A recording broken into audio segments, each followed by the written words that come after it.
तो बेसिकली ये जो चैप्टर है इसका नाम है सम प्रॉब्लम्स ऑफ ट्रिग्नोमेट्री, और इसमें हम बात कर रहे हैं हाइट एंड डिस्टेंस की। ठीक है ना।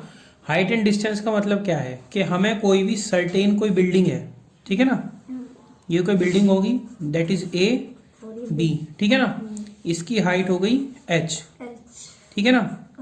अब इस बिल्डिंग पे कोई भी बंदा खड़ा है, ठीक, वो बंदा अगर किसी पर्टिकुलर डिस्टेंस पे किसी कार को या किसी एक पर्टिकुलर पॉइंट को देखता है, ठीक है ना, ये बंदा यहाँ खड़ा है, नीचे सपोज करो एक कॉफी शॉप है ये रही, अगर ये बंदा इस कॉफी शॉप को देखता है,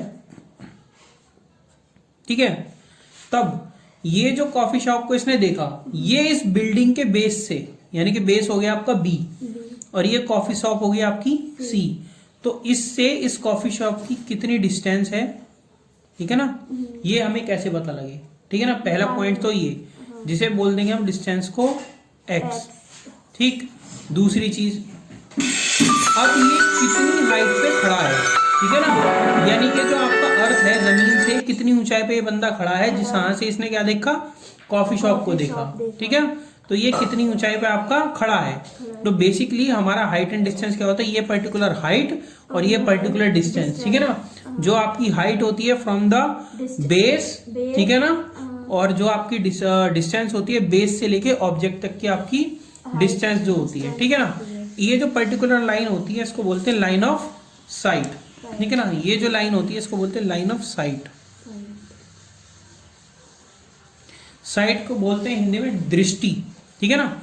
तो ये जो ए बंदा यहाँ खड़ा है, इसकी जो दृष्टि पड़ी इस पर्टिकुलर कैफे पे, तो किस कॉफी पे नहीं, कैफे जहां पे कॉफी मिलती है, ठीक है ना, अगर कैफे पे ये लाइन पड़ती है तो ये लाइन ऑफ जो साइट है हमारी, वो बेसिकली एक लीनियर डिस्टेंस होती है, ऐसी नहीं जिगजैग कि उसने देखा पहले यहाँ देखा फिर यहाँ देख लिया ना, सीधी लीनियर डिस्टेंस होगी कि यहाँ से यहाँ तक की डिस्टेंस, ठीक है ना। इसे हम बोलेंगे लाइन ऑफ साइट, यानी कि ये जो पर्टिकुलर इसने जिस पर्टिकुलर दूरी पे देखा, एक लीनियर पे देखा, वो हो गई आपकी line of site.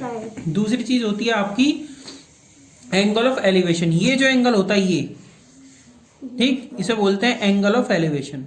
Angle of elevation, elevation, ELEVATION, ठीक है ना। अब बात सारी की सारी ये होती है कि अगर ये एंगल ऑफ एलिवेशन है, तो अगर मैं इसके पैरेलल एक लाइन खींच दूं, ये जो लाइन आई है, जो पैरेलल लाइन मैंने खींची, ये मैंने अर्थ के पैरेलल खींची, ठीक, ये जो मेरी लाइन मैंने खींची, ये मेरी किसके पैरेलल है, इसके अर्थ के पैरेलल मैंने लाइन खींच दी, ठीक है ना।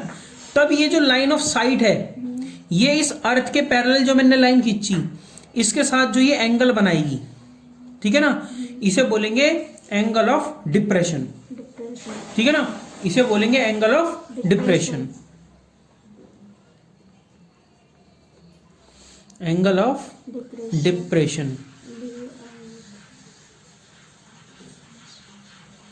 ठीक। तो सीधी सी बात यह है, अगर ये हमारा कोई ऑब्जेक्ट है, लाइन ऑफ साइट के साथ अगर जमीन जो बेस है हमारा, बेस एंगल बनाता है तो एंगल ऑफ एलिवेशन कहलाया जाएगा, और अगर बेस के पैरेलल हमने ये लाइन ले ली तो ये एंगल ऑफ डिप्रेशन कहलाई जाएगी। और हमेशा याद रखना, लाइन ऑफ साइट के रेस्पेक्ट में तो एंगल ऑफ एलिवेशन, हाँ, ये जो लाइन ऑफ साइट है, ठीक है ना, इसके रेस्पेक्ट में एंगल ऑफ एलिवेशन और एंगल ऑफ डिप्रेशन हमेशा इक्वल होते हैं, ठीक। ये चीज क्लियर, चल ठीक है, आगे बढ़ते हैं। NCERT एग्जाम्पल 1, ठीक है ना, पेज नंबर 198, ठीक। हम इसके पहले एग्जाम्पल को करके देखेंगे। पहले एग्जाम्पल में बोल क्या रहा है, ध्यान से देखो। अ tower stands vertically on the ground, ठीक है, एक टावर है जो वर्टिकली एक ग्राउंड पे खड़ा है।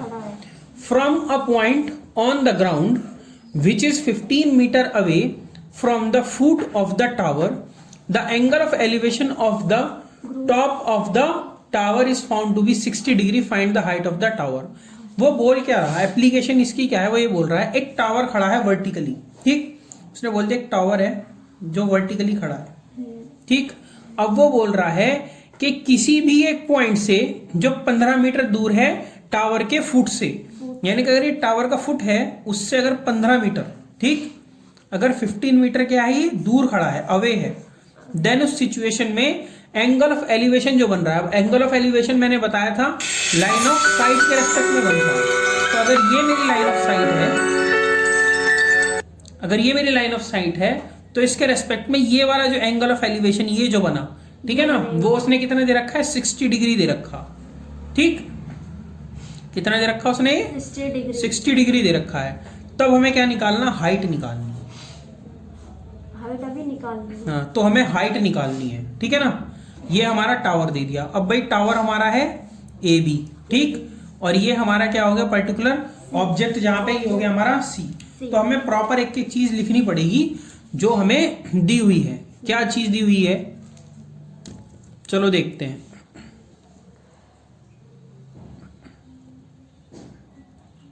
ठीक है, चलो, तो अब क्या बोल रहा है, गिवन और टावर, टावर आपने क्या कंसिडर करा, A B, of height, height कितनी हमने इसकी कंसिडर करी, h, ठीक है ना, ऑल्सो, ठीक है ना, c इज अ पॉइंट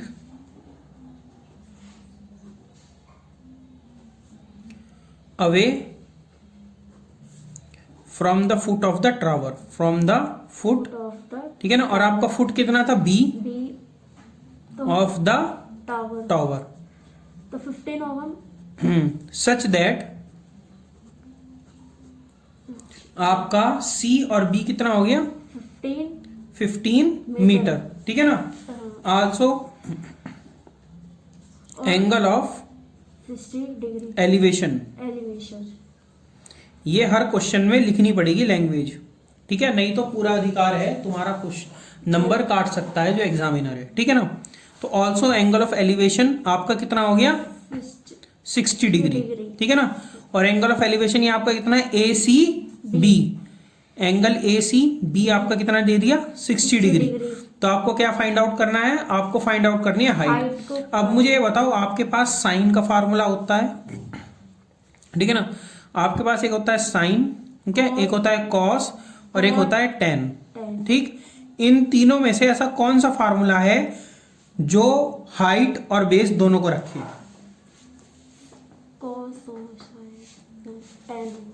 क्या, तो टेन थीटा इक्वल टू क्या होता है, cos theta, height upon base, ठीक है ना।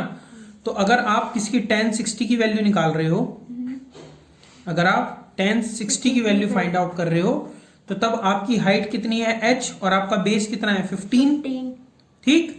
चलो आगे बढ़ो, tan 60 की वैल्यू कितनी, √3, tan 60 की वैल्यू होती है √3, तो √3 इक्वल टू आपका क्या हो जाएगा, हाइट h अपॉन बेस आपका हो गया 15, ठीक। अब आगे बढ़ो, अगर आप हाइट की वैल्यू निकाल लोगे यहां से, तो क्रॉस मल्टीप्लाई से 15 मल्टीप्लाई बाय √3 हो जाएगा, ठीक, और यही आपका रिक्वायर्ड आंसर है, 15 √3 मीटर, और यही आपका रिक्वायर्ड आंसर, ठीक है। तो ये आपका पहला एग्जाम्पल था। अब हम एग्जाम्पल नंबर 2 को देखते हैं। एग्जाम्पल 2 में बोल रहा है, an electrician has to repair an electric fault on a pole of height 5 metre. भाई वो ये बोल रहा है कि एक इलेक्ट्रीशियन है, ठीक है ना, और एक बिजली का खंबा है, इलेक्ट्रिक पोल है। अब उस बिजली के खंबे पे हो गया एक फॉल्ट, अब उसे करना क्या है, उस फॉल्ट को रिपेयर करना, ठीक है। अब आगे क्या है, अब पोल की उसने हाइट दे दी 5 मीटर, तो भाई ये मेरा इलेक्ट्रिक पोल हो गया, सपोज करो ये मेरा हो गया इलेक्ट्रिक पोल, है ना, इसकी मैंने हाइट मान ली, ये होगी मेरी 5 मीटर, 5 मीटर की उसने हाइट दे दी, ठीक है ना। नेक्स्ट बढ़ो, आगे क्या बोलता है, She needs to reach a point 1.3 meter below the top of the pole to undertake the repair work. क्या मतलब है इसका, जो 1.3 है बिलो, उसे हमें रिपेयर करना है ना। बस इतना गलत कैसे बोल सकती है, हैं? समझ, वो कह रही है she need to reach a point, उसे एक पॉइंट पे पहुंचना है, ठीक है ना। She need to reach a point, और वो पॉइंट कितना है 1.3 मीटर बिलो है द टॉप। अगर ये हमारा टॉप है, ठीक है, तो 1.3 मीटर बिलो है ये, इस टॉप से 1.3 मीटर क्या है ये बिलो है, यानी कि नीचे है, ठीक। अब to pole below the top of the pole to undertake the repair work, यानी कि उसको रिपेयर करने के लिए इतने नीचे उसको सीढ़ी लगानी है, ठीक, यानी कि 1.3 मीटर बिलो सीढ़ी उसको लगानी है टॉप से। What should be the length of the ladder, अब उसने बोला कि सीढ़ी की क्या लेंथ होगी, अगर ये सीढ़ी है, ठीक है ना, तो उसने बोला सीढ़ी की क्या लेंथ होगी L, एक तो उसने ये बोल दिया, ठीक, कि हमारी सीढ़ी की क्या लेंथ होगी। आगे वो बोल रहा है that she should use with when inclined of an angle 60 degree, लेकिन उसने ये चीज हमें दे दी कि ये 60 डिग्री के एंगल पे इंक्लाइंड है, ठीक, ये इंक्लाइंड है 60 डिग्री के एंगल पे,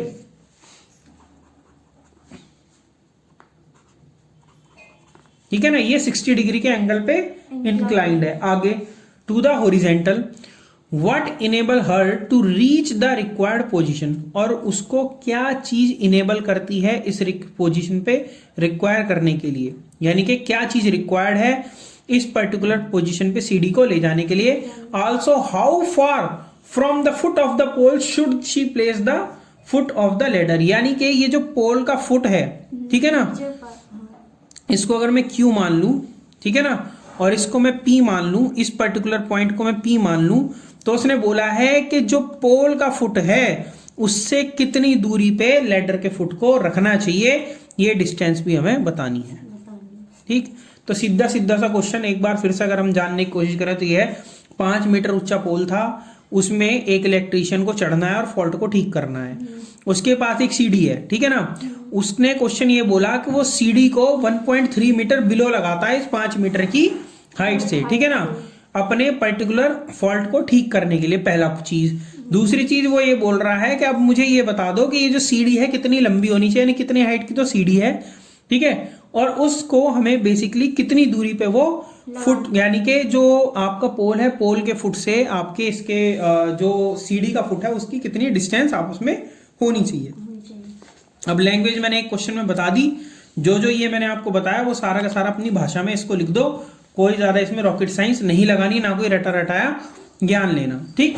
अब चलो वो करना कैसे इसको, क्वेश्चन को, इसको करने का तरीका ये होता है भाई, आपको सबसे पहले इसने दे दी हाइट। अब मुझे एक बात बताओ, आपको जो काम करना है, इसको मैं R मान लूं, आपको जो काम करना है वो PQR में करना, बाकी हो तो तुम्हें फालतू दे रखी, इसका कोई यूज है नहीं पूरे के पूरे क्वेश्चन में।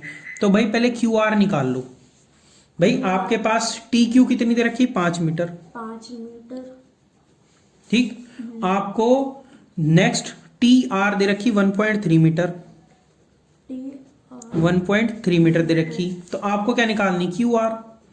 आपको जो ये QR निकालनी है, अब जब आपको ये QR फाइंड आउट करनी है तो आप कैसे फाइंड आउट करोगे भाई, पूरी की पूरी जो तुम्हारे पास थी TQ, अगर इसमें से इसको माइनस कर दो, ध्यान दो, अगर इस बड़े वाली में से इतनी को माइनस कर दोगे तो इतनी बच जाएगी, नहीं बच जाएगी। तो मैंने अगर TQ में से माइनस कर दिया TR को तो तुम्हारा QR बच जाएगा, ठीक।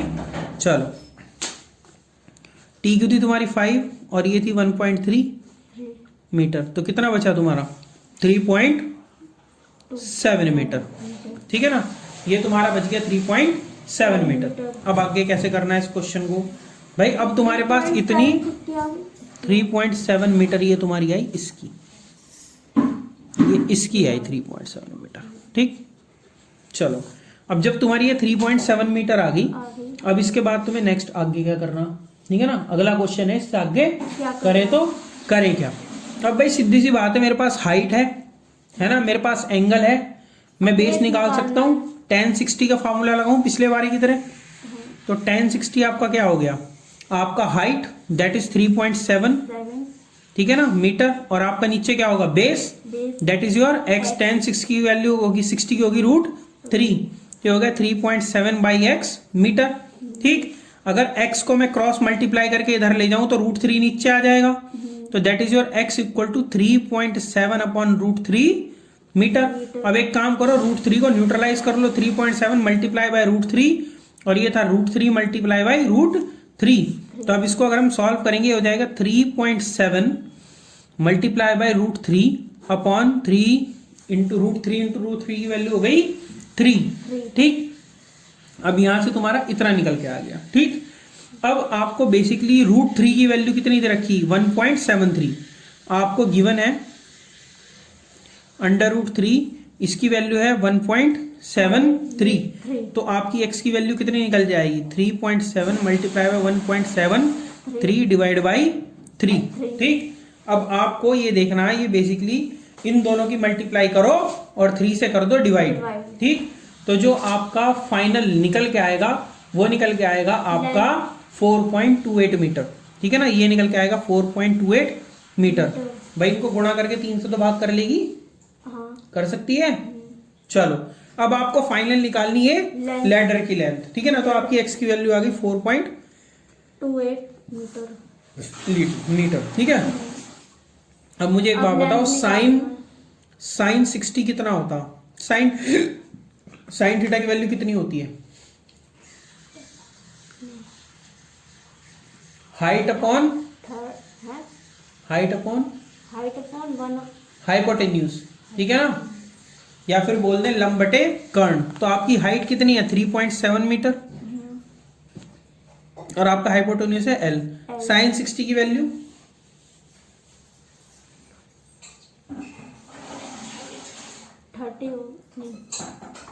30। अच्छा,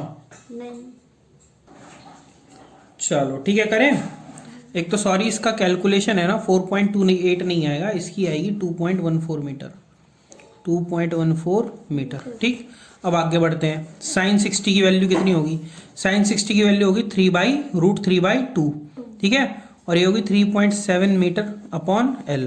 अब क्रॉस मल्टीप्लाई कर लो। ठीक है ना, तो ये हो जाएगी L into √3 equal to 2 multiply by 3.7 metre, और L की वैल्यू आ जाएगी 2 मल्टीप्लाई बाई 3.7 डिवाइड अपॉन √3।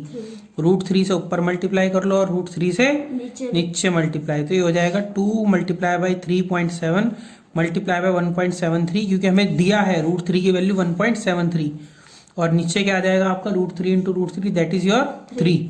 ठीक, तो यहाँ पे कितनी वैल्यू आ गई आपकी, ये आपकी वैल्यू आ जाएगी, पूरे को अगर आप सॉल्व करोगे 2.14 मीटर। ठीक है ना, इसको अगर आप सॉल्व करोगे, सॉरी इसकी वैल्यू आएगी 4.2 मीटर, 4.28 मीटर इसकी वैल्यू आएगी। ठीक है ना, ये आपकी वैल्यू आ जाएगी 4.28 मीटर। ठीक, L की वैल्यू आ गई